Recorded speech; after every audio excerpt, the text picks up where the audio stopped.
Salut à toutes et à tous, c'est Moïdra. Alors aujourd'hui, je vais parler d'un sujet que j'aime bien, les mathématiques, et notamment cet article qui est paru le 12 mai 2022 qui disait professeur de mathématiques, un métier qui n'attire plus, et je ne ferai absolument pas ça dans ma vie. Alors je vais relater cet article et je vais parler un peu d'anecdotes personnelles. Alors l'idée c'est quoi? Je ne suis pas étonné, alors un professeur visiblement ou non, c'est un étudiant qui dit je ne suis pas étonné qu'il y ait de moins en moins de personnes qui ne s'intéressent pas aux maths ou qui ne veulent pas en faire leur profession. Lui-même se destinait au métier de professeur puis il a renoncé. J'ai fait un contrat d'apprentissage pour futurs professeurs, on accompagne un professeur entre 6 et 8 heures par semaine. Ça a été instructif sur le fait que je ne ferai absolument pas ça. Il déplore la considération que la société a pour les professeurs qui est très basse, les salaires qui ne sont absolument pas mirobolants, et aussi le fait que globalement on va donner raison aux parents qui contestent les décisions. C'est vrai que après ça fait partie de l'un des métiers où on va te dire on va t'apprendre à faire ton métier, où tu vas avoir un parent qui peut-être lui n'a jamais expliqué quoi que ce soit à la vie et qu'avec ses gosses il galère à leur expliquer, il va dire oui mais si tu faisais comme ça. Alors tu peux prendre en compte, mais c'est vrai que c'est jamais, j'admets que c'est pas forcément, ça fait un peu mal quand quelqu'un qui n'est pas de la profession ou qui ne connaît pas les contraintes essaye de t'expliquer comment faire ton boulot. Mais je vais expliquer, je vais lire d'abord l'article et après je vais essayer de revenir sur chaque partie. Donc là, cette année, environ 800 candidats sont admissibles pour le concours de recrutement des enseignants en mathématiques pour plus de 1000 postes ouverts. Donc ça veut dire qu'il y a plus de candidats que de postes, visiblement. Et bon, c'est pas pour autant qu'ils vont tous les prendre, mais bon, il explique voilà, que lui préfère poursuivre en thèse, quitte à revenir au concours plus tard. Donc voilà. Donc voilà, il y a quelques étudiants qui sont motivés pour enseigner. Voilà, le fait qu'ils aient de grandes chances d'être acceptés, c'est ça, d'être dans les maths, on est sûr d'être pris à la fin. Voilà. Les maths vont devenir un peu obligatoires au lycée à la rentrée, donc je suis motivé. J'espère ne pas être déçu une fois sur le terrain avec les élèves. Pour moi, c'est la plus belle des sciences, anime Julien, parce que c'est vrai que sans cette science, peu de choses auraient été découvertes. Je trouve que c'est un très beau métier, ce n'est pas forcément très bien payé, mais je pense que dans la vie, il faut faire un métier qui nous plaît avant tout. Alors là, je dirais que c'est toujours une espèce un rapport, c'est-à-dire qu'il faut être assez bien payé, que le métier ait un intérêt. Tu peux faire le meilleur métier du monde, si tu ne manges pas à la fin du mois, ça va être difficile. Alors ouais, cette phrase, c'est qui disait, je ne sais plus qui c'est qui disait la phrase, mais c'était... La phrase c'est oui, c'est l'arithmétique occupe une place semblable dans les mathématiques qui est celle qu'occupent les mathématiques dans les autres sciences. Bon, cette phrase veut dire, on peut la comprendre de plusieurs façons. On peut comprendre que au niveau des mathématiques, l'arithmétique peut être le concept le plus abstrait, ou bien le fait que l'arithmétique est vraiment la matière pure au niveau des mathématiques. L'idée, c'est laquelle? C'est que là, il parle de manque de culture scientifique en France. Qu'est-ce qui explique le manque d'attrait pour le CAPES en mathématiques? Enseignant-chercheur, voilà, un enseignant-chercheur, il va expliquer, il va dire on a des ministres de l'éducation qui nous demandent à quoi ça sert de faire des maths. On a même des ministres de l'enseignement supérieur qui ne savaient même pas calculer. Je vous mettrai, je pourrais essayer de retrouver le cas Pécresse. Elle avait ses plus belles lunettes qui font sérieux, elle a bien crâné. Vous savez que je suis ministre des universités. Faites-nous confiance, retenez cette phrase, puis elle a critiqué les impôts de la gauche. Vous savez que le département a augmenté les impôts de combien? 30%? 30% dans le dernier mandat?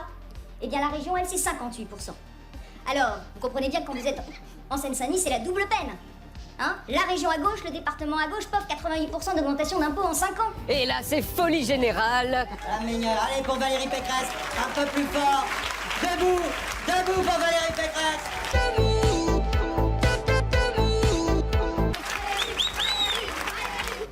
Ouais, debout pour la ministre de l'enseignement supérieur, mais... Le département a augmenté les impôts de combien? 30%? Et la région, elle, c'est 58%. Pauvre 88% d'augmentation d'impôts en 5 ans. Bonjour, je m'appelle Laurent Devangen et je suis enseignant en mathématiques. Bonjour, monsieur le professeur. Est-ce que 30% plus 58% font 88%? Bien sûr que non, parce qu'on ne parle pas des mêmes quantités de départ. Partons d'un impôt A qui est égal à 100 €. On a une augmentation de 58%. Donc là, bien sûr, le montant est 158 €. Un autre impôt de 80 €, une augmentation de 30%, ce qui nous fait 104 €. Donc le montant total, c'est donc 158 plus 104. On divise 262 par 180, l'augmentation générale a été de 45%. Ah, Et pas de 88%. ah oui, mais c'est au moins niveau bac, ça, non? C'est même vu dès la 3e. Et on dit quoi, la ministre de l'Enseignement supérieur? Debout, debout pour Valérie Pécresse.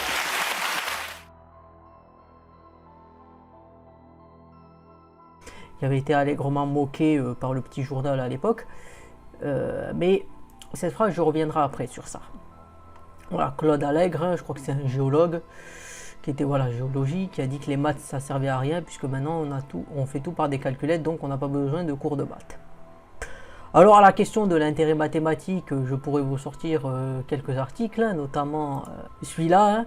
Alors je vous mettrai en description le lien. À quoi ça sert les maths? Si on est prof de maths, on se retrouve à la question. Situation du jour, Sylvestre, 14 ans, vous pose la question à quoi ça sert les maths. Et tu as un certain nombre de réponses qui me font rire. À couper un gâteau comme il faut. La réponse est en toi, petit scarabée. Après, il y a la question, moi, mon préféré, c'est celle du Fort Boyard. Alors, elle est où? Réponse Fort Boyard. A gagné de précieuses secondes à la salle du trésor. A gagné un coup sûr contre les maîtres du fort au jeu du bâtonnet grâce à la solution. Toujours laisser un bâtonnet modulo 4. Ah, j'adore cette réponse. Mais voilà, si on arrive à ça, voilà, on arrive au fait que ils expliquent que les maths, ça sert à rien. Bon, parce qu'on a des calculettes. Alors, au-delà de ça, le côté mathématique, c'est pas faire que des calculs, même si les calculs prennent une grande part. Les calculs, on pourrait les faire en électronique, en physique, en mécanique. Le côté des maths, c'est de dégager des concepts et finalement d'essayer d'arriver à une certaine forme de vérité. Même si la vérité, au niveau des axiomes, on a l'axiome du choix qu'on peut choisir ou non. Donc à ce niveau-là, c'est plutôt que en fait, les maths, c'est une forme de religion. Hein. Comme j'ai dit avec les axiomes, on peut choisir de croire ou on peut choisir de ne pas croire. Tu peux choisir de croire à l'axiome du choix, tu peux choisir de le refuser, tu peux choisir d'essayer, voilà, il y a plusieurs types de mathématiques. Hein. Dans les mathématiques qui acceptent le tiers exclu, il y en a qui le refusent. Donc, à la fois, il y a le côté scientifique, mais il y a aussi un côté, comme on dit, hein, c'est la seule religion qui prouve qu'il y a une religion. Mais au-delà de ça, en fait, l'idée, c'est que, voilà, quand on se voit une ministre qui ne comprend pas l'enjeu, cette passion de cette découverte de l'intérêt, de la curiosité, les maths, ce n'est pas que construire des figures géométriques, c'est comment modéliser. Voilà, il explique que c'est aussi modélisé, on pourrait faire les algorithmes du mariage, tout ça. On arrive à faire plein de choses avec les mathématiques. Alors, les mathématiques, il y avait même un article qui avait paru il y a des années, je crois, Dieu était mathématique. Dieu est-il mathématique? Mais voilà, ils expliquent qu'il y avait plus de postes que de candidats admissibles au concours. La problématique est donc loin d'être nouvelle. Oui, loin d'être nouvelle, puisqu'il y a 30 ans. C'est le même cas que maintenant, puisqu'il y a 800 candidats pour 1000 postes. Donc voilà, l'article là est fini. Donc, je vais revenir aussi à un autre article qui avait été fait il y a, je pense, quelques années. Pas quelques années, mais après, de manière, si vous cherchez cette problématique de pénurie d'enseignants, c'est un truc qui est sur plusieurs années. C'est pas maintenant que c'est. Et c'est dans beaucoup de sujets, dans beaucoup de domaines, il n'y a pas assez de professeurs et ils ont besoin d'avoir des personnes pour différents types de métiers. Mais je vais lire aussi cet article que j'ai pas lu, mais après je reviendrai à celui qui est précédent. Donc là ils expliquent, voilà, quelques semaines dans de nombreux collèges plutôt, pas collèges, nombreux collèges, lycées, écoles, des professeurs retraités reprennent du service en raison de la pénurie d'enseignants. Donc voilà, ils expliquent, professeurs toujours les maths, blablabla, un casse-tête pour l'approviseur, puisqu'ils expliquent que c'est difficile de trouver, voilà, il y a de la solidarité, mais voilà, il y a quelqu'un qui est revenu, il a choisi de retrouver ses collègues et surtout nos élèves, confie-t-elle. Donc voilà, il montre un mois et demi sans professeur, donc ça a été difficile. Mais je vais revenir à l'article précédent et je vais analyser quelques points. Alors tout d'abord, le côté, c'est celui-là. Déjà, il y en a qui veulent faire autre chose, donc ils veulent voir qu'est-ce que ça peut être à notre poste, d'où le fait qu'il a voulu être en thèse. Parce que c'est vrai qu'une fois que tu es prof, bon, il n'y a pas forcément de... Je veux dire, si tu es prof de maths en général, tu vas pas, que tu es dans le moule de professeur de maths, tu vas pas forcément quitter ton poste, donc tu pourras pas forcément voir un nouveau métier. Il y a des, si vous voulez, il y a des corps de la fonction publique où vous pouvez avoir un panel assez large de métiers différents, mais ce qu'il faut savoir, c'est que c'est vrai que si tu es prof dans un domaine, tu vas pas forcément quitter ce domaine, hein, c'est assez rare. Mais ce qu'il faut savoir et que je trouve qui est aussi une réalité, et c'était un point qui avait été dit, il y a ce côté ici aussi, ce côté de vous dire les maths ça sert à quoi, puisque vous allez voir des étudiants, ils vont venir, voilà, ils vont faire les maths, mais ils vont pas forcément comprendre l'intérêt. C'est vrai que du français tu peux comprendre, lire, faire une analyse de texte, ok, ça peut te servir. Et les maths, tu auras la fameuse blague de Gad Elmaleh. Franchement, je pense que des fois, on ne nous intéresse pas beaucoup. On nous apprend des choses qui ne sont pas très intéressantes. Je veux dire, voilà, quoi. Il y a des choses, tu te dis... Par exemple, si je vous dis ce soir, ici, racine carrée de 25, vous dites... 5, ok, et alors? Ça t'a déjà sorti d'une galère, ce truc? Tu t'es déjà dit, en sortant d'une soirée, heureusement qu'on la connaissait cette racine, sinon on était dans la merde. T'expliqueras que, ok, c'est bien beau les maths, mais là, tu n'as pas besoin de savoir ce qu'est la racine carrée de 5. Donc, il y a un côté aussi, un manque de reconnaissance qui est, et justement, le manque de reconnaissance fait que je vais arriver au point qui est, selon moi, le plus important. C'est le côté où on dit, t'es pas bien payé. Parce que, faut regarder les choses comme elles sont. Moi, je me rappelle, quand j'étais en prépa, que j'avais mes cols de maths, j'avais eu, moi en maths, en fait, j'étais devenu assez bon. Le premier semestre de prépa, j'étais mauvais et je sais pas, il y a eu une espèce de déclic. Peut-être parce qu'une fois, quand j'étais en colle de physique, on m'avait parlé de la déraisonnable efficacité des mathématiques dans les sciences. Et depuis cette phrase, j'ai commencé à m'y intéresser. J'avais d'assez bonnes notes. Et ce qu'il faut savoir, c'est que quand j'étais en seconde année de prépa, de classe prépa, j'avais eu ma colle de maths et mes colles de maths, je les réussis assez bien. C'était assez rare que j'ai moins de 18. Et un de mes profs m'avait demandé, enfin un des colleurs, c'était pas mon prof, avait demandé pourquoi tu ne deviendrais pas prof de maths, en me parlant. Et je crois que, allez, 1 minute après, il a réfléchi et m'a répondu, ouais, sûrement parce que c'est moins payé. Et c'est vrai que ce côté du fait que on en revient à ce qu'il dit, ce que dit là, je crois que c'est l'enseignant-chercheur, qu'est-ce qu'il dit? Lui, il dit, les mathématiques, c'est pas que des calculs, c'est pas que construire des figures géométriques, c'est créer des modèles. Et créer des modèles pour essayer de résoudre différents types de problèmes. Tu peux avoir des modèles en économie, en mathématiques, en informatique. Eh bien, c'est ça aussi, c'est-à-dire que si tu es bon en maths, on va dire, tu peux être ingénieur, tu peux être informaticien, tu peux être électronicien, voire mécanicien. Moi, par exemple, moi je suis assez bon, j'aime bien l'électronique, j'aime bien l'informatique. Mécanique, je suis mauvais. Mais je peux faire on va dire, de l'électronique ou être dans de l'ingénierie. Mais ce que je veux dire, c'est que finalement, en fait, si tu es bon en maths, tu peux aller bosser dans plein de métiers.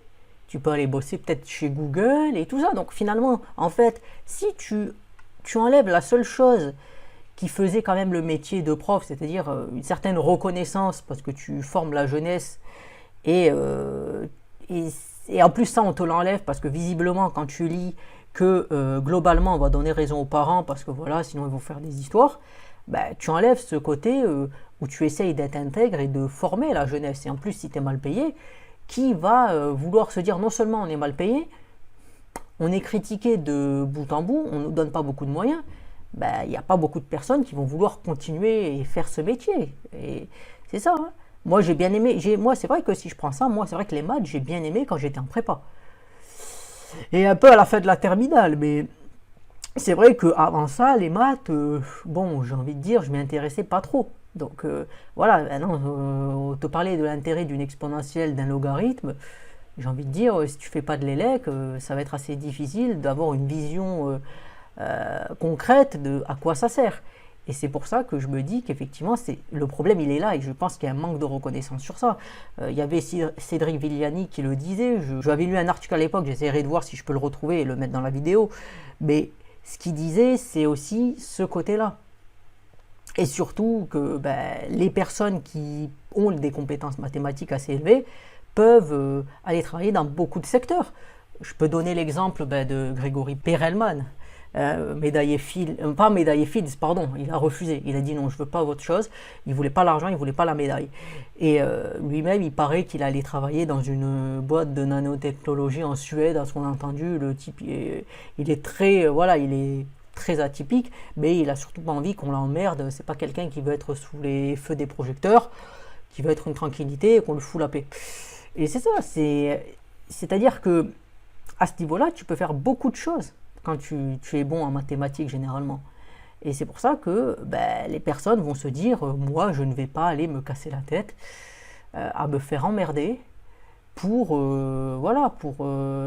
des clopinettes, quoi. Il y a aussi cette réalité-là. Et je pense qu'une revalorisation est nécessaire pour avoir des candidats, hein, c'est une évidence. Hein. Donc voilà, ça me permet aussi de parler de... Ce que je veux dire aussi, c'est aussi du côté mathématique. C'est-à-dire que ce qui est bien dans cette science, c'est le côté où vraiment on a la raison et puis on va se heurter aussi à un problème. Par exemple, je vais prendre un exemple assez simple. Lorsque vous étudiez les primitives de fonctions, vous allez avoir, par exemple, vous connaissez une fonction usuelle, et si vous ne la connaissez pas, je vous l'explique, la fonction x puissance n, donc une primitive de cette fonction, à une constante près, bien évidemment, et la fonction x puissance n plus 1 divisée par n plus 1. Alors un esprit espiègle pourrait me dire, oui, mais si nous mettons n égale moins 1, eh bien ça fait x puissance 0 sur 0. Donc à partir de là, on se dit qu'on va devoir dégager un nouveau concept, donc aller plus loin que ce que la raison propre de la fonction générale nous a apporté. C'est ça que je trouve aussi intéressant en maths finalement, c'est qu'on essaye toujours d'aller plus loin et on ne peut pas forcément tout prouver dans le modèle où on est. Bon, ça c'est la conjecture de Gödel. Et aussi, je reviens aussi avec il y avait un livre, hein, notamment où le fait, en fait, on se rend compte que, ce que je disais au début, c'est-à-dire que quand on dit les mathématiques sont une religion, c'est-à-dire qu'on peut trouver au même titre des phrases qui pourraient être dites dans le cadre de la religion, dans les mathématiques. Par exemple, Kronecker et Cantor qui disaient Kronecker qui disait à Cantor, je vais détruire ton système qui corrompt la jeunesse. Donc on arrive aussi à un côté très religieux sur ça. Mais voilà, je trouvais intéressant de faire cette vidéo parce que c'est souvent un truc qu'on voit au niveau de plusieurs années. On voit souvent, il y a une pénurie, vous pouvez trouver des vidéos qui datent de 8 ans qui parlent de ça. Donc voilà, on voit que c'est un sujet qui est... On en parle toujours, la pénurie des profs de maths de plus en plus criante, comment devenir prof de maths aussi pour essayer d'inciter les gens à devenir, le corps enseignant qui est de moins en moins représenté. Voilà, et c'est vrai que on se rend compte que le véritable souci, c'est ça, c'est un manque de reconnaissance du métier et surtout le fait que quelqu'un qui peut être prof de maths, comme je le redis, il peut faire beaucoup de métiers, notamment liés à l'ingénierie, où tu serais mieux payé. Donc il y a aussi cette réalité à la fois du salaire et aussi du manque de reconnaissance de la profession. Donc voilà, hein, je termine cette vidéo sur ces jolies paroles, parce que voilà, j'aime bien les maths et je me dis que c'est vrai que, de toute manière, un État, quelque part, une société qui fait l'impasse sur ça, ça va faire des gens qui ne savent pas trop réfléchir. Et voilà, parce que les maths, c'est ce côté aussi, c'est réfléchir, élever son intellect, son cerveau, sa manière de penser, de modéliser.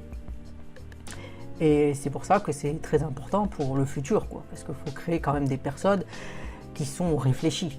Et sans le côté mathématique, de réfléchir au modèle et tout ça, forcément on baisse le niveau, quoi. Je ne sais plus comment ça s'appelle le fait d'être mauvais en calcul, c'est puisqu'on parle de l'analphabétisme pour quelqu'un qui a des lacunes linguistiques, littéraires ou de français, mais il y a aussi un terme pour les mathématiques. Et voilà, et ce qu'il faut savoir, c'est que c'est pour moi aussi important, hein. Lire et écrire c'est important, mais savoir compter aussi, modéliser, surtout dans une société où maintenant il y a de plus en plus de défis, c'est une chose qui est indispensable, quoi. Donc comme je le dis, hein, je vais terminer cette vidéo ici, même si je l'avais dit avant. Je vous encourage à vous abonner, à liker, à commenter, à partager, à surtout me dire votre avis à vous. Est-ce que les maths, vous trouvez ça, que c'est barbant, fatigant, chiant, inutile? Et certains en commentaire pourraient me dire que c'est intéressant et qu'ils ont peut-être perdu la motivation. Donc voilà, ça m'intéresserait beaucoup d'avoir vos retours sur ça, parce que ça me permettrait voilà, aussi de toujours l'intérêt, c'est aussi de faire naître des sujets et de pouvoir que chaque personne puisse donner son avis, hein, parce que voilà, tout avis est bon à prendre à partir du moment où il est argumenté et constructif. C'était Moedra, je vous dis salut et à plus pour une prochaine vidéo.